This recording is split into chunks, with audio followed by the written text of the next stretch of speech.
perspective, I don't really feel that way about it. I still just try to treat it like I would any other part of the season where, running well is important, obviously, but,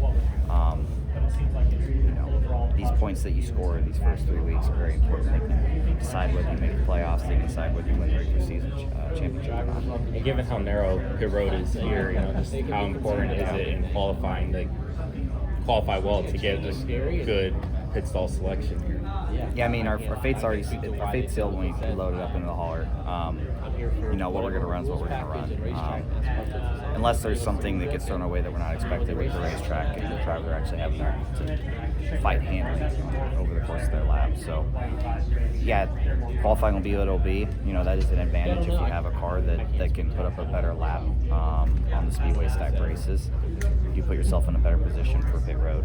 Typically at Atlanta, like you mentioned, it's a lot more chaotic than what you have at Talladega or Daytona due to the condensed length of pit road. So it's just something that you're always used to fighting when you come to this track, and you just hope that if there are green flag cycles that you're able to kind of survive pit road if you don't have a good qualifying effort. And given that green flag, if there is a green flag cycle, just how much you have to remind yourself about that 90 to 45 dip. Yeah, it's a lot of fun, honestly. I feel like the first time we did this, it was just 45, and that was crazy. You're losing a lot of time. So glad they're kind of flexible into trying something different, something we don't do at other racetracks where we have the two different levels of pit road speed.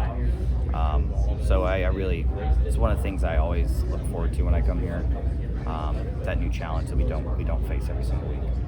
I'm not sure if you listened to Denny's podcast this week. He was on a tangent about how some drivers aren't held accountable on super speedways. Has an older driver ever pulled you aside and given you constructive criticism or advice that you took to heart?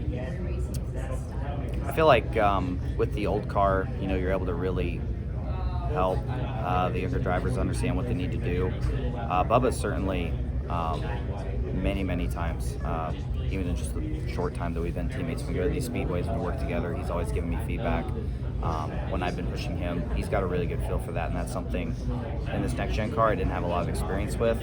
Other than that, like just how to race and this driver etiquette, I don't think any of that really happens anymore. When we get down to the end of a stage, the end of a race, the only way to go faster is just push harder, and with that, someone's eventually just going to wreck. It's an unfortunate place, but that's kind of just the nature of speedway racing. We run so close together, handling not really a major issue in the corners. So we get to the straightaway, we just shove the daylights out of each other. If you're 4th, 5th in line and you want to try and finish a couple spots better, the only way you can do that is by pushing your line. And what ends up happening more times than not is the cars ahead get jacked up in the wrong position and cause a multi-car wreck.